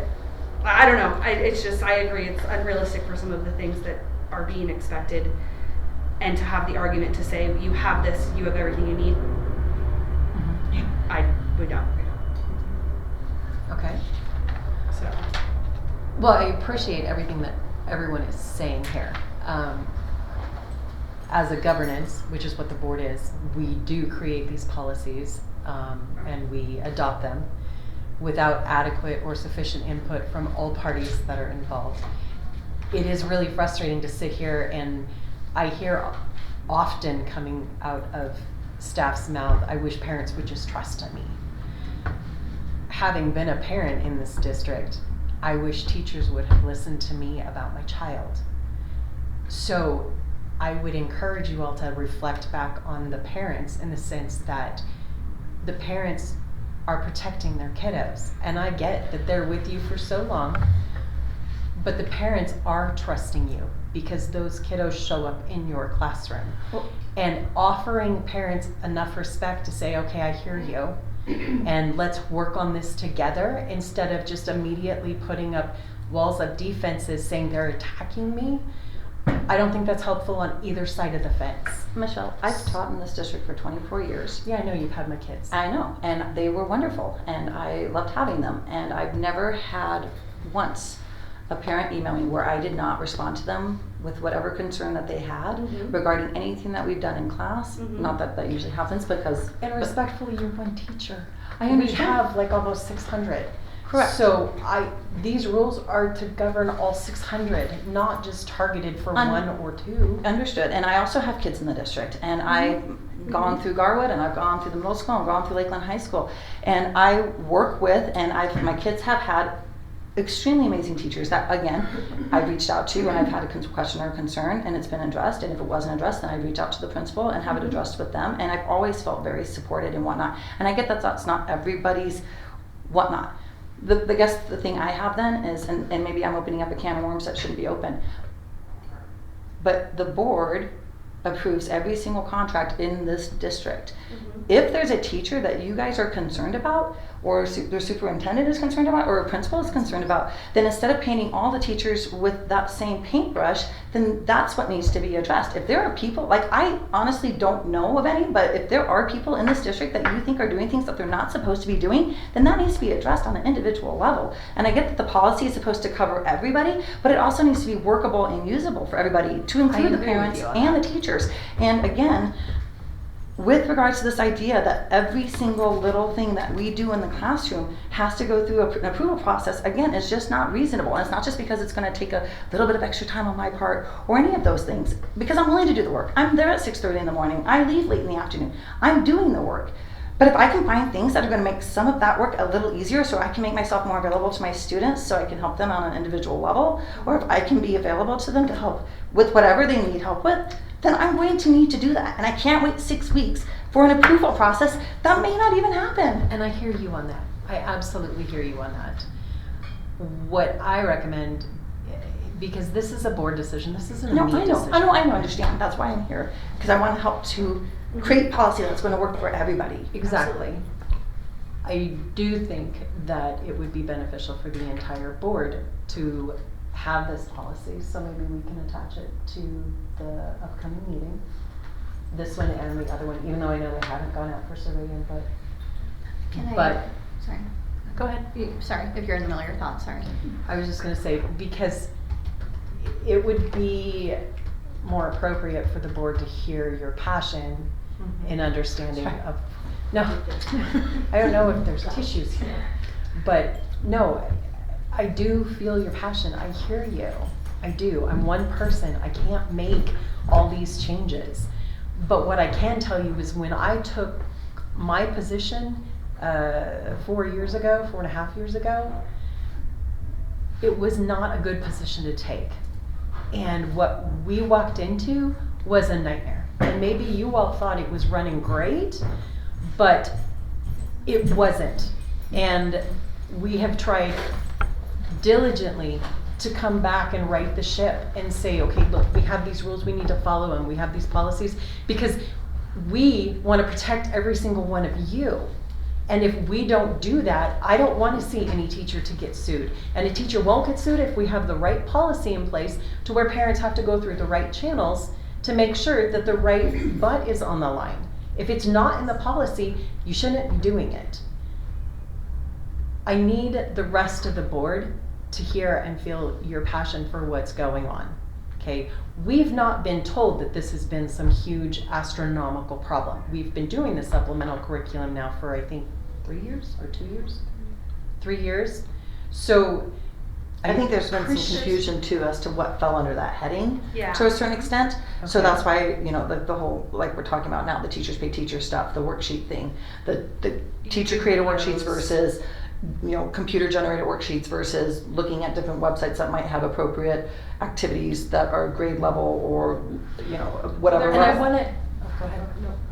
I was just going to say, I want to ask you, and this is respectfully, before we had the internet, where did you find your resources? Well, I also went to Borders and bought supplemental There's- yeah. material with handouts and worksheets and Yeah. activities, and I can tell you, that was 24 years ago, and there are still I some of hear those you. that I have I mean, still there are used. lots of, like, I I know. can bring them to you magazine for things, approval, there but are I a lot of mean, things. But the thing is the I'm not even internet- talking about the internet, I'm just talking about Mhm. The teacher anything store, that the brick and I mortar. use in my classroom Or we that share. is not part of the So adopted why are we trying to curriculum, stick but to does the support the resources? curriculum that has been Well, adopted. I why feel is like that doesn't standard? necessarily need to go through all of that same examination, because again, it is still supporting the stuff that has already been approved. And so that is where I think we're getting into the weeds. I think a lot of teachers are like, okay, this is something that has been approved by the board. This is an activity that's going to strengthen that curriculum. It's going to strengthen that knowledge level. It's going to strengthen all those things.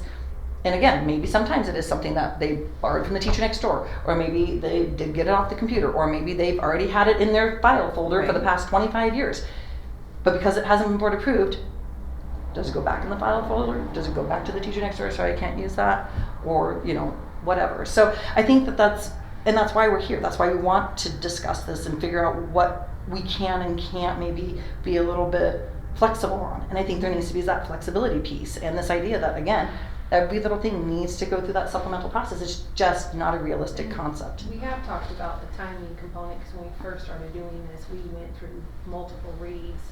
And so then we reduced it to just having one read, but then we went to monthly board meetings. And so that's when, so right now, it literally does, it takes 4 weeks, because they Right, give it yeah. to me, the supplemental gets 3 weeks, and then it gets to a board meeting, and then you have to wait for that. And so Okay. there's no, you know, and we have talked about, do we reduce that time, but I can't add it No, to another I- board no. meeting, and I also have to give people And- supplemental But a it's, chance to, so. I when mean, what's reasonable too. I mean, it's gotta be something Right. that's reasonable and workable, and I understand what you're saying with regards to trying to protect teachers, but then again, maybe I'm just naive and I don't understand what's going on in the rest of the district, but I feel like we're being entrusted with the material to present it in a responsible way according to board policy.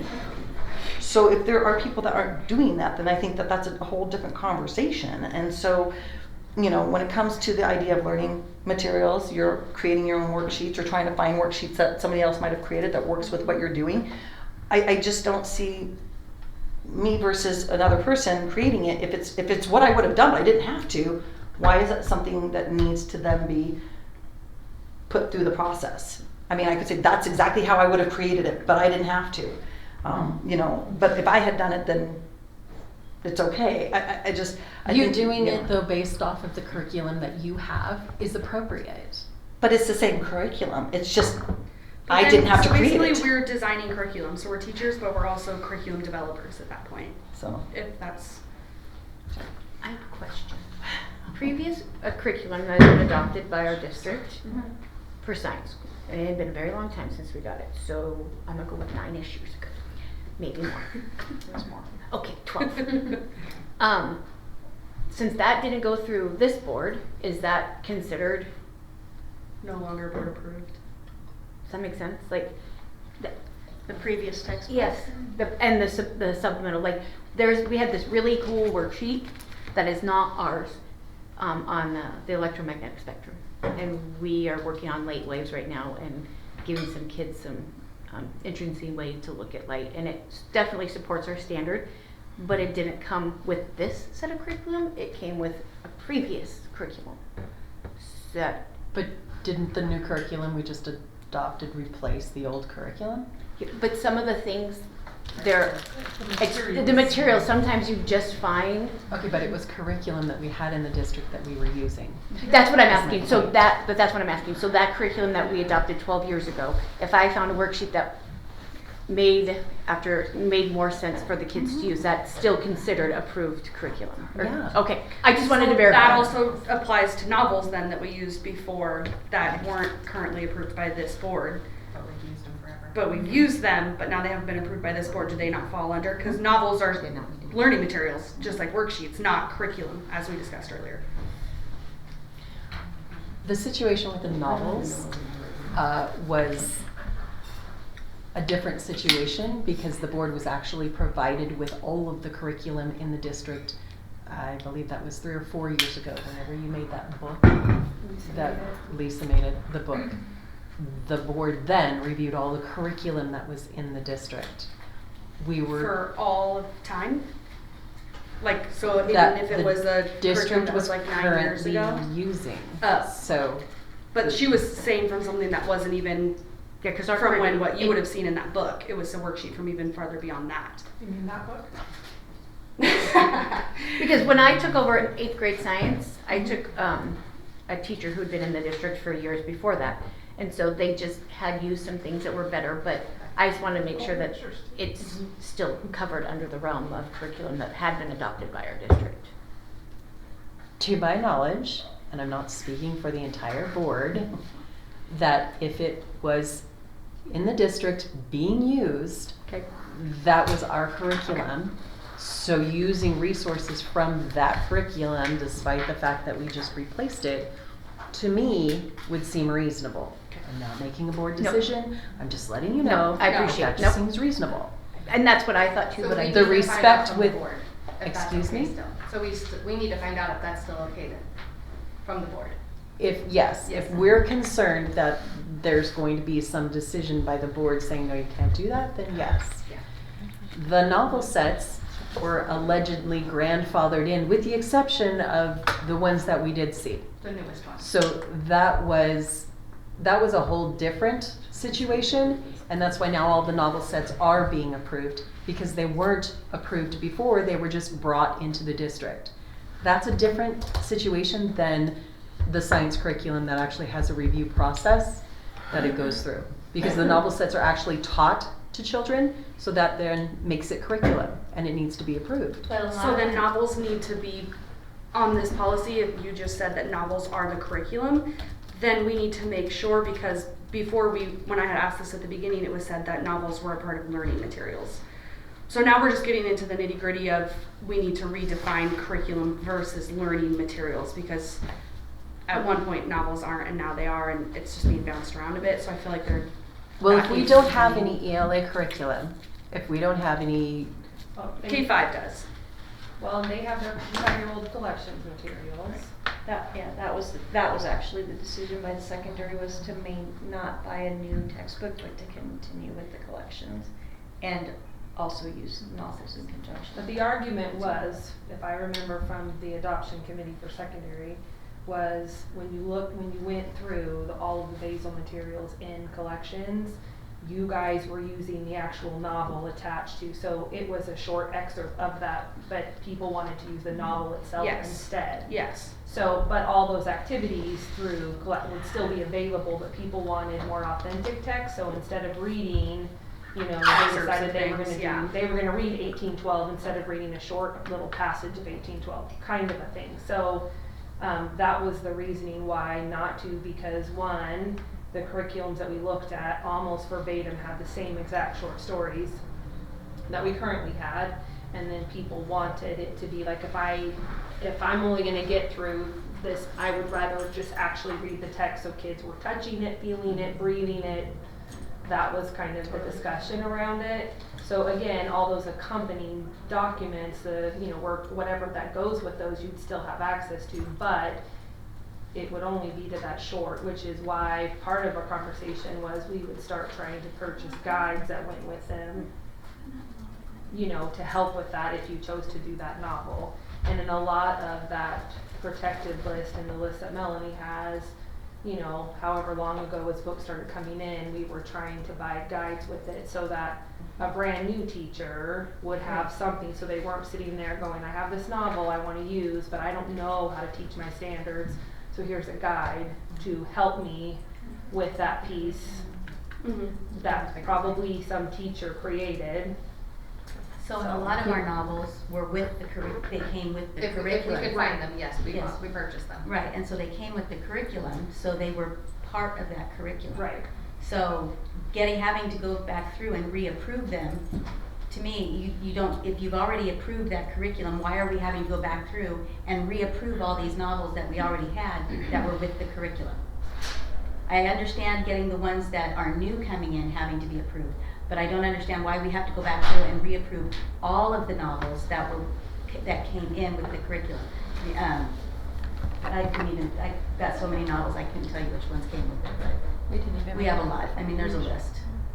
So that kind of falls under this too. It's like, why do we have to reapprove everything?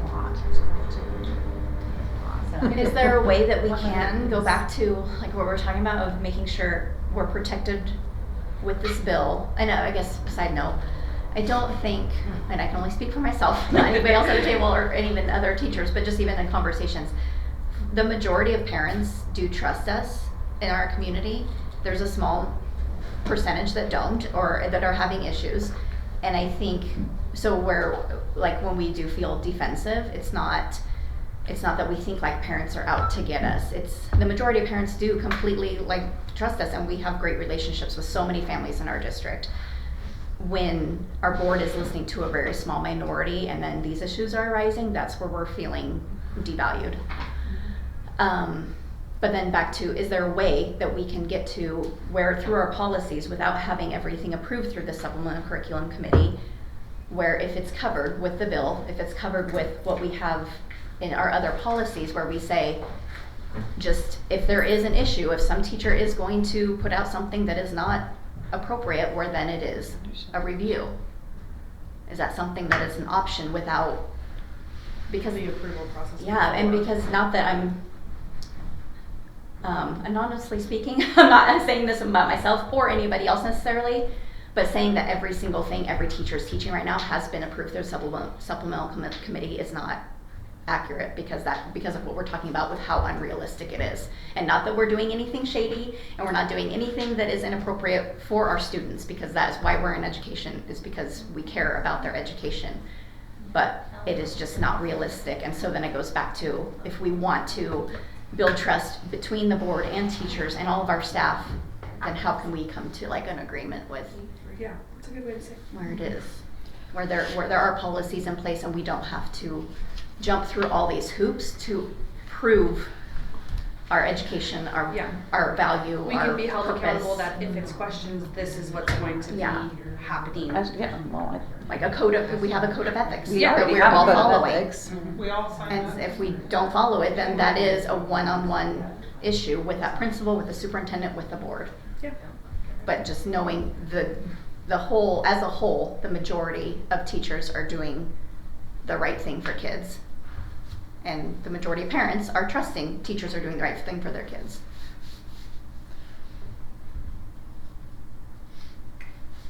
Okay.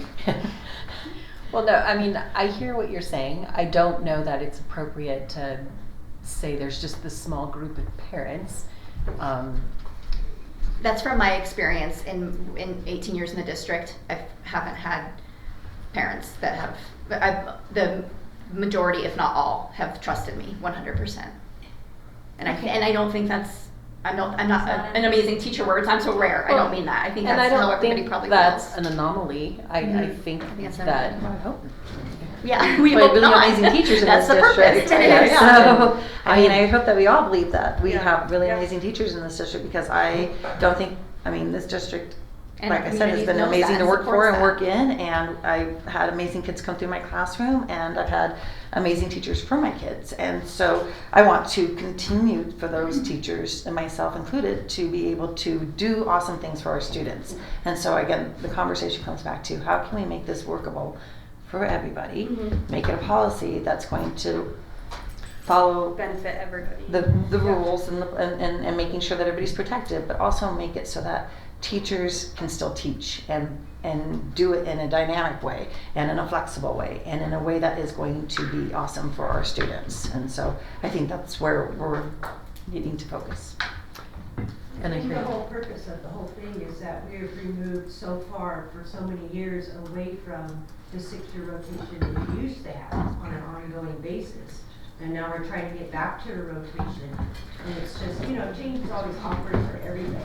I mean, obviously there's more than just a handful of people. The whole dynamic of our community has changed.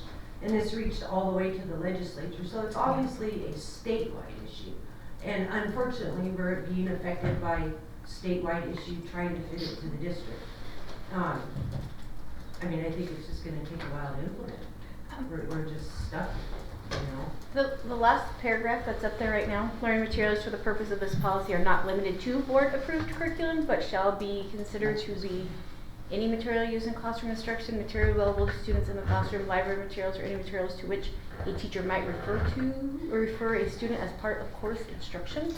You said that's the new one? That's, USB. this is blue language Yeah. that came from ISBA So that, as a recommendation to add Okay. into the policy. so that's basically what we're trying to say, right? That's what I'm saying. Or I was Okay. to say it. So that was already recommended by the state of Idaho? That is ISBA. recommended by Alright. Idaho Yes. School Board Association. Okay. So, But as I was saying, I mean, we can continue to work through this, or because I am feeling a little attacked I'm sorry, I didn't. for the no. main purpose Sorry. that I feel like you people want me to create some magical decision, and I can't. No. Because I'm just one trustee on the board of 5. No, And I So- apologize, Michelle, if you feel that way. I just feel Oh, no, very no, no. passionate I'm not. about what No. we're talking about, and so you just have to No, hear I your felt question. your passion. I have no problem with your passion whatsoever. But we can spend the time and energy in it, and then we might get more derailed on more passionate conversations, which is totally fine. Or as I suggested, this policy needs to go with the other policy to the board, which is what I recommended to Maria, to have the board do its due diligence in the language within the policy with respect to your passion. I mean, because we can say what we wanted to say, but ultimately it's the board's decision. Right. And you are all speaking from a teacher's perspective. We have one parent here, and we have 2 board members now. If I But- came as a parent though and not as an educator, I would still count as an educator. Same. So you could say whatever you want. So when I come as a parent, a grandparent, I'm always viewed as a trustee. Right, well, I'm just, no, I'm just So- saying, Yeah, but I'm I get saying it. that we're, I mean, But we're I mean, all, even almost if I all said parents these in things district too. even if I said this as a parent, it wouldn't matter that I'm saying it as a parent, because I have absolutely no problems with any of the things that my kids have gone through in this district. I think that they've had wonderful, like I've said, wonderful teachers.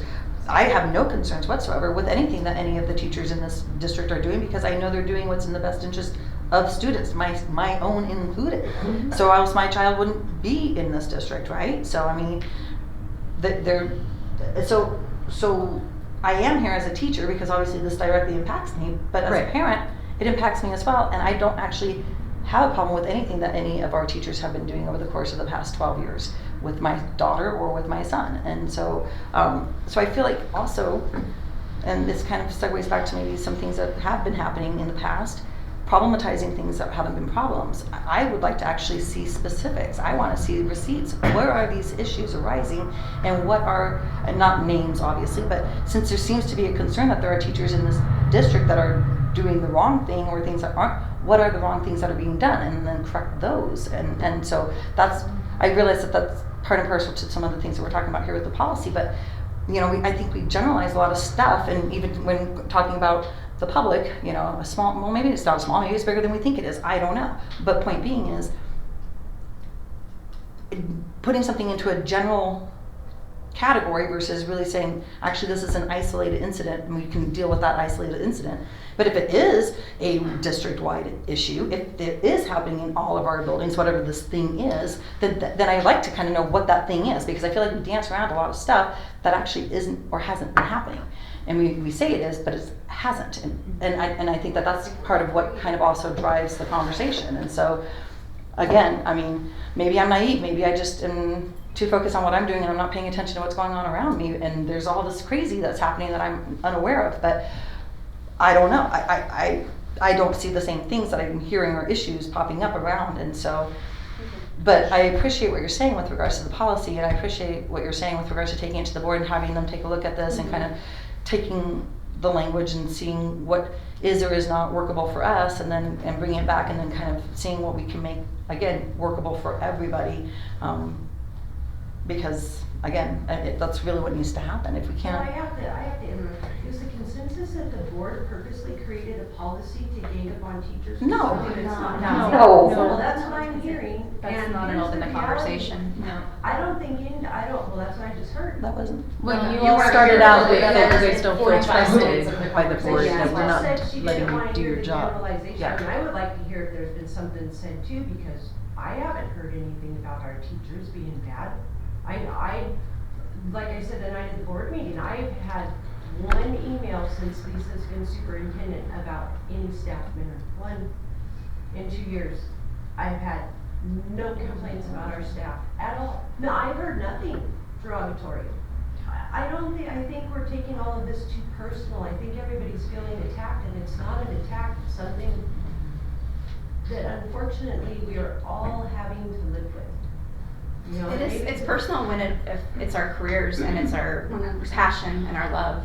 The biggest It is frustration personal. that's been expressed throughout this meeting is that the teachers feel extremely hand-tied in being able to just choose something to help supplement the curriculum that's been purchased for them that doesn't reach the students. And like Rebecca had brought up, was that, you know, if she goes online, not searching in Google, but she goes online and finds a PowerPoint that reinforces what the textbook is stating, but in a more eloquent way that will reach her kiddos. She wants to be able to just print it off and utilize it and call her good. My thing with her was, well, if you've created that PowerPoint off of the textbook, then you're totally fine. Yeah. But if you're taking something off the internet, then you're not. Well, the frustration is that can be a 4 to 6 week turnaround process for a teacher because we only meet once a month. So now I feel like they think they're in little boxes and they keep bouncing into the walls and they can't teach because our policy doesn't allow them free will to just grab whatever resources they want and teach. As long as it goes with the curriculum. And meets standards and uses our professional judgment to meet the needs of our kids. Yeah. Because we don't want to just grab everything. Yeah. Not to The way like, that but we we don't want to worded it just grab was- anything. You we described have. it really Yeah. well. Yeah. Thank you. Yeah. So that's where, I mean, and this is fortunately, well, because we've spent like 3 weeks on library. Right. But we went over, what was it? Here we go. No, that's fine, you don't have to go, I have it up here. Okay, well, the selection, adoption, and removal of curriculum, which has a specific definition. And then we have learning materials review, and that's the one that we're working on right now, which is 2530. Our previous 2530 for library review, materials review, or learning materials review, was this 2 paragraphs, and the last paragraph was poorly worded. But ISBA came along and added 4 pages, 3 additional pages to our little paragraphs. But we haven't made it off the And first we page. haven't, yeah, we haven't made it past our poorly written Rabbit holes. paragraphs. You have that rabbit hole. Because there is a lot of passion in here, and I appreciate their frustrations. But as I've restated multiple times, I can't make whatever decisions Yeah. for the Right. board because I am one person. So, my question is if your recommendation is to then take this to the board and kind of review and come back with some, and you brought up that at this meeting there's only teachers and 1 parent, if we're taking it then to the board. Bottom line is the board is the governance. They Yes. create the policies and procedures. So then sorry, this is a bad way to word this. What's the point of the policy committee then if we don't get a say in the policies or give our input on the policies? If there is an issue with the policy, it's just being taken to the board and we no longer have our teacher and parent input on it. Honestly, I went to that place because I felt like you were specifically asking me for specific answers to questions that I can't give you answers to because I'm one person. Okay, so does the board need to define curriculum materials and learning materials so then the policy I think committee that can would be write- beneficial No. because, no? Okay, go ahead. No, 33.512A already defines it, it's in the statute. Where is that? 33.512A, it's already defined. Anything that comes in front of a child and used for instruction is curriculum. But it doesn't matter if it's electronic, a book, media, it does not matter. So 33.512, yeah. Or maybe it's in the definition. No, it's 33.512A. Yeah, well, we Sorry, gotta I can't find see the that. definition, what's in, That one's 118, specific to there you the go. committee. No, so 118A, the link. Oh, there. adoption. Oh, gotcha. There you go, there you go. Curriculum materials adoption committee appointed next. 2 persons. Still the. Curriculum materials And is then defined as resources. textbook and instructional media, including software and Which digital is, media. So yeah, that's not, that's in the policy we just. yeah, have. so that's not learning materials. That's not very much. That's not. It's not curriculum is not everything that goes Well, in does front it of. say, can you scroll back down, please? It says is defined as a textbook and instructional media, including software, audio-visual media, and internet resources. Does that include like worksheets and things like that? If you're taking them off the internet, So if we're not, then we're okay? like I said, and from my perspective, what I understand, I know. if you look at the curriculum and go, I'm gonna make this worksheet based off of the curriculum I have, Right. you're So not then doing we don't anything have a wrong. separate between curriculum and learning materials. They are all the same thing based off of this. Right, Yeah. anything that's used So we to don't instruct need the the 2 child policies. is It's all curriculum. one, and every single thing No matter does the have to go form. in front of the board to be approved. So on just on the policy we're looking at, where it Where does it says say how current is this? learning material, can you scroll back up just a tiny bit right there? The blue part? Learning materials for the purposes of this policy are not limited to board approved curriculum. So that's ISBA's language, which I Right, what think our language applies was in- learning materials for the purpose of this policy shall be considered to be any material used in classroom instruction. Right. So that's how we revised what their language was. Is this their new language or? This is the Okay, issue. blue is the new. So even what they're giving us is contradictory to what's in that law, that. What, we have our old policy, we have their suggested use this new language, and then we always try to make sure it reflects what the law actually says, because they often make mistakes. Yeah. And then we create the policy based off of all that information. Okay. And the other thing is, we don't know, you know, unfortunately, the state doesn't keep everything updated online. So unless we've actually purchased, which I have not this year, the blue book, we don't have the most current statute, and that won't be available until July 1. It said on that, if you go back to the Idaho law one, it said, there was like a little button at the bottom that said how current is this law? Didn't know if that would have it up to date. There's Through only 2023. So last summer. Yeah. It These tells laws you are whether usually it's current through the anywhere. last legislative session, Got it, okay. which this new legislative session will post in July, if there's changes or corrections. I have a question. Why are we revisiting this opposed to what we already had?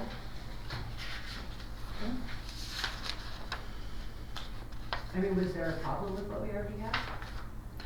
I don't know. I think it was just brought forward because the library materials that are coming to the board, that okay. was that was reviewed and corrected and modified and whatever, and that's so coming this to the was board. followed Yeah. because it I was think followed. so, yeah. Gotcha. So, Ramona, one of the things that the teachers mentioned today, and which I think is what I think maybe they're hoping the board can address when it goes to the board, is when you're teaching from our adopted textbook, and you've got kids who aren't you can tell that they're not understanding it, right? I get all that, yeah. Sometimes the textbook doesn't provide for you what makes the most sense. Right. But they feel like they can't go find what makes the most sense, because if they go through the process, it's 3 to 4 weeks later and they're already done with that unit and Right. they've moved on. So what they're asking, is there a compromise somewhere, and what is the board comfortable with, with regard to being able to make some instructional decisions within the course of, a couple days of instruction instead of over the course of a month. That's what they're asking. My perspective has always been, number one, they're not my kids. And number two, I've never had a perspective on this other than let's get everybody on the same curriculum and make sure that the parent knows what's going on. That's always been my perspective. And I think that's the only thing our parents are asking. I think, like I would say again, we've got sucked in to a whole narrative that we're not necessarily a part of. And both sides are being played with that, and I'm so sick of it. It's just not true. It's not the reality on either side. They're not the enemy, we're not the enemy. We're all trying to do the same freaking thing, right? Yep. But we have this stuff, so that's why I asked, why are we even going over? Because sometimes I think we visit policies that, my personal opinion, we should not even be we should just move on. Because it causes this type of thing. And I get what they're saying, but I also understand the parents' angst. So I think really what it is we have to figure out, like we do with most policies, and we always take everybody's input. Right. Everybody's input is valued, and that's not blowing smoke talk. I don't do that. It's not our job. We don't sit here, we don't teach. They're not my kids. I'm just here trying to be the mediator between everybody involved. So I think we treat this just like we treat everything else. We take all of your input.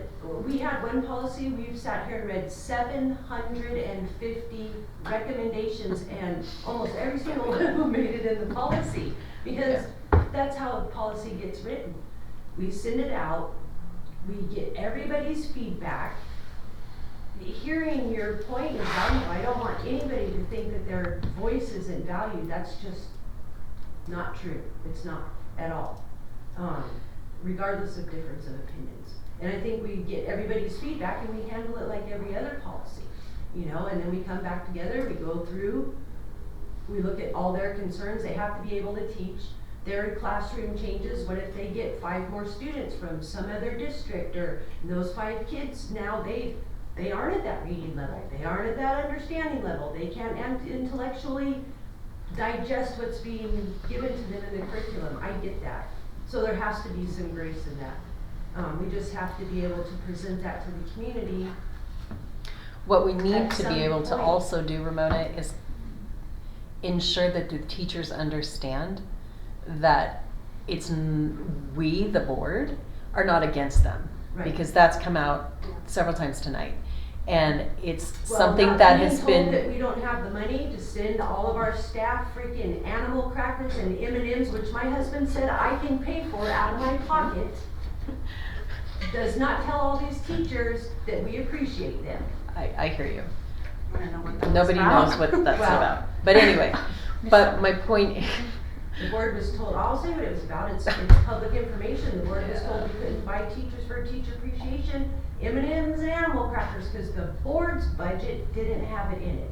So I talked to my husband said whatever it costs, buy the teachers M&Ms and frickin' animal crackers, so they know we appreciate them. I thought, M&Ms and animal crackers. But this is the kind of bullcrap I'm talking about that keeps one side pitted against the other. No. My mouth don't stay shut very much longer. Because we're all on the same page, we're all trying to do the same thing, Right. you know? So we're not against the teachers. My daughter's a But in devoted teacher. Right. Hers But kids in are defense teachers. of them, I guess, for 4 years, 3, there was a perception that we Right. were against them, and that was never the case No. whatsoever, No. at all. No. But it was portrayed that way. So I was the one that brought it up at IBB and fought hard for those teachers to get the 8 money that earn the 8 money. That's Right. not against teachers. no, That's making sure the money gets in your pocket you earned. right. What were you So going to that say? perspective is just not true. I just to bring it back to the policy committee, I think, and I like that you were saying, if we have a definition as you brought up from the law, I think it would be nice to have a clear definition so teachers know exactly what does need to be submitted Yes. for approval if that is what the Agreed. policy is going to be. Okay. Well, the policy for curriculum has, where were we? It's this one? Yeah. Yeah, thank you. Stays right here, the same exact thing that's in the Yes, so then. statute. This is learning materials. I don't know, It's just interesting that they're differentiating between the two. Yes, yeah, that's Does the kind of what. state have a I'm getting at. definition of learning materials as well, or is that something we invented? I mean, What was that? ISBA has a definition of it. On the Lakeland Not legal, Convention. right? Yeah. Cool. Pass that over here. I think it's just been a migration I think this of is the terminology, knowledge like thing. people, to student to, you know, I guess, I don't know. Because if we want to get back and focus on the policy for this. It doesn't look like they offer a definition for learning materials. We need to do that.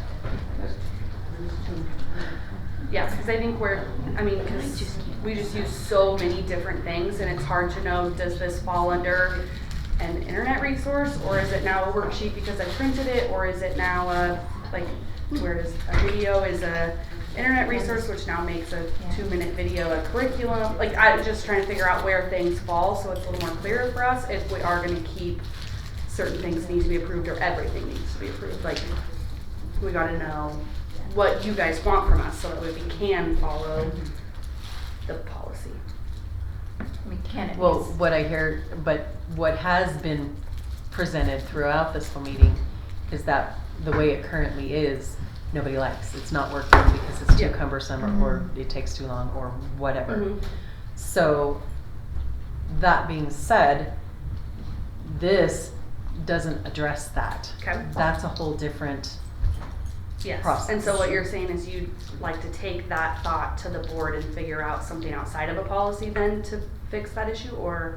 Well, obviously, if it's an issue, the Okay. fact that we meet once a month, the fact that everything is running through supplemental, which is what is supposed to happen because the board is required to approve Mhm. the instructional material, be it a learning material or a textbook, that time frame doesn't Yes, accommodate yeah. the needs of the teachers. Okay. So that needs to be addressed and finding a workable solution so that it is, I mean, even if it's simply that it goes, I mean, I'm just tossing around ideas, I don't know. But if it's going through the correct chain of command Mhm. for approval and then reaches to the board and the board knows this is how it was approved and why, then that would not slow you down. But I don't know if the board wants to go in that direction. I have no idea. Meaning, you've taken it to your principal. The principal can go up the chain to the superintendent. The superintendent is the one that reports to the board. So there is your chain of command. So I don't know if the board is in agreement to say, yeah, that's what the teacher should be Move doing. to something more like, okay. Okay? Okay, yeah. Or, I mean, because you can't circumvent the committee in the Mhm. sense of making sure there are multiple eyes on it. But if it's a week turnaround time, that would help, I would think, as opposed to a 4 to 6 week turnaround time. Mhm. I don't know. Okay. So those ideas need to be brought to the Yeah, board just trying to workshop so what's that gonna it be can best. be worked Totally. out, right? Okay. This paragraph is this one. It's a little So in different. 10 minutes, we'll just It's a little different. crank this up. I've done miracles I before. think we'll be here till the end of June. Yeah, on library committee. Well, Library in all policies. honesty, I think because you all were able to express what you wanted to express, we can be more productive maybe next week. I don't know. And I won't be here. So, wait, no, I will. Next week I will. In 2 weeks I won't be here. You going on someplace nice and where there's a boat in the ocean? No, I'm not. But That sounds lovely. She won't be at policies. So that one's a little bit different because it says not limited to board approved curriculum. correct. But the board is required by law to approve curriculum. So I don't know why they threw that in there. Okay. If you want it in there, we can add it back to our sentence here in red. I would like it in there. Okay. So, shall be considered to be any material used in classroom instruction, library materials, or any materials. So we would go there. The 25th. Are not limited to board.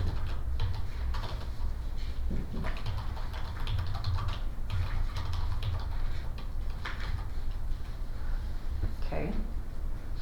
A teacher may utilize as part of the course of instruction or refer students to utilize for educational purposes and as part, okay, that sentence makes no sense. Teacher may utilize, Learning materials as part of. Yeah, they just Or left- refer students to utilize, Yes, that's why they that's. just left out the what they're utilizing. Yeah. I guess I just keep getting caught up on curriculum material versus learning Well, material. when I looked at for Iowa State law for, Yeah. I typed in 'Cause that it and only- I don't it think only it says curriculum material. Yeah, it doesn't give anything. Yeah, I feel like it's currently conflict with law and the definition. Because the Iowa doesn't have anything. and as part of the educational And process. why are we differentiating them? They all have to be approved as supplemental curriculum. What was that? I was just saying, why are we, sorry, No. I keep getting caught up on, it says learning materials for the purpose, except for the board approved curriculum, but then we keep having these things separate, even though it sounds like what your hope is that everything is approved by the board by the supplemental curriculum, which then makes it curriculum. So there's really not a difference between learning materials and curricular materials in the sense of what we've been talking about. Right, if we leave that red part in, you just put in are not limited to board approved curriculum, then I think we have to be very clear on what is a in learning there? material is. And there's versus- nothing in the so state there's- yet. Well, it was recommended to put that Right, in yeah. that paragraph, in our Yeah. paragraph. Yep. So I did. Yep. Yeah. It's just lacking a lot of specificity right now. All right, so let's try it 4 minutes. this way. Yeah. Yeah. You're good. Oh my goodness. Oh, the computer says 6, so there we go. Good time. Just for giggles, what are learning materials? Well, I would. Tell me. Worksheets. Can I give some input on it? Please. So where did we get this blue copy we're working on? ISBA. When? What was I have the no year idea. we got it? And the reason I ask is should. because you can look at other school districts in Idaho, and they've had the same one since 2007. And if you look at ours, which was updated in June 2021, it has none of this conflicting verbiage in it.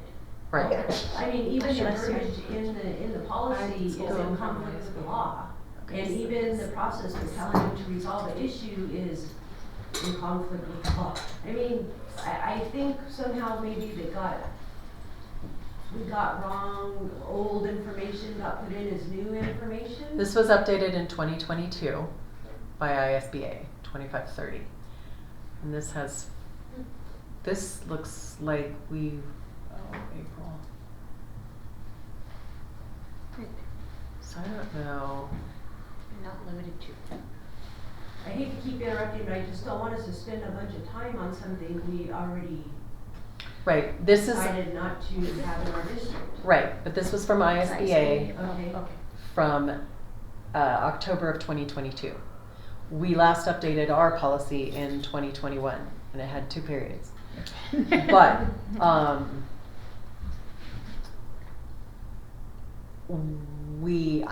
I would assume that all of this came in 2022, which is not part of the policy, because ours was, is this on ours? Yeah. So they just modified the 07 and added some whatever and spit it back out. Yeah, because we revised it June 24, 2021. Yeah, okay. So who knows what existed and what didn't, all right. Right. So, I heard worksheets. Like, well, there's so many different, like Google Slides or PowerPoint, so like presentations, I guess you could just, instead of listing all the different I mean, are you types gonna of go into presentations. podcasts, YouTube videos, Or videos. videos? I mean, Yeah. It's already all covered under the definition of curriculum. I think we just need one word that describes it all. Basically, as far as the parents are concerned and the law is concerned, anything that goes in front of the child is curriculum. I think that would alleviate some of it. I don't know, just add materials into it.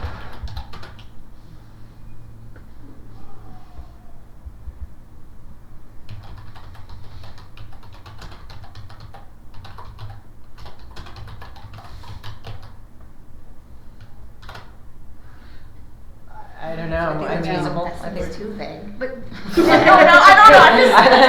I'm doing my best here. So are we trying But to I- grab a category of learning materials that is not covered by the state definition of curriculum? Is that the objective right now? I believe so. Okay. So curriculum textbook, would that be everything that was adopted? So like for our lab materials and things like that, would that still, but that's never mind. That's never mind. I just answered my own question. I don't know. Okey-doke. I'm I confused, love when and that that's happens. not So a is problem. supplemental curriculum committee actually the supplemental learning materials committee? Sorry, it's not funny. I mean, but it is, right? Because we do curriculum adoption committees. Okay, so I have a solution. So would I just bring my stack of whatever and put it here and somebody else would come through? Oh, I said they send it to me. Yeah. Whoever they're that person's please, so that everybody gets to look at the same With stuff. curriculum and then the supplemental How would they curriculum. see the same stuff that some of the things are? So we don't have learning materials, we can just have supplemental curriculum. Since everybody knows what supplemental curriculum is. So then it goes back to everything needs to be approved. Right? And then- That's where, But that's the what we're problem. gonna bring, Yeah. that's what we're Struggle. gonna bring to the board and try to figure out So a system for that. That's not gonna be 6-2. Folder. Give that to you. You send that out to somebody. I mean, I know the system is, And then have they to have a would meeting tell once a month to you- deal with curriculum. That's all They there would is give you to it. feedback, I'm guessing, on what Until you can use. things get approved. Because I'm gonna have to do this. That's where the struggle is that we Yeah. need quicker. We might need it like, yeah, the same day. Is there, like how you were, Michelle, how you had brought up like the chain of command and like if we do find something on the fly that we can send it to our principal for approval and if the principal's concerned, they can send it up there? Or is that putting them too much? I don't Principal know. to approve or? I have no idea. That to me is just, I mean, we have the committee, I mean, if that's sort of a segue in the sense of all these people have approved it and then we send it through the supplemental curriculum and then it gets approved that way, that is, because then the powers that be are taking on the responsibility of ownership of giving you permission. So CYA, I mean, that's. What if it was a temporary, like, this is I really need this right now, so it goes through that, and then Well, yeah, no, say, yeah. to some degree it would be temporary because it's Then it- going to the committee. Exactly. And then to the board, but if there's a way that, I mean, if there, and it should be, I guess, in this policy that says, you know, if a teacher is on the fly, we'll use more professional words, but, and, you know, finds something and wants to use it, this is the steps they have to follow, and it has to go through the supplemental committee so that it's accomplishing the mission of the fact that the board has final approval over the Which curriculum. ultimately covers the high needs of all of our teachers Correct. in our classrooms, which is what we're trying to accomplish. Correct. But if that intermediary step is there to allow them to make instructional decisions to differentiate for their kids to make sure they're meeting, and it goes that direction, and Mhm. that might be the win. It might be. Yeah. I don't know. There could be So- an intermediary step there. All right, well, we got a little farther, sort of. It's 6:31, we are gonna go ahead and end policy committee.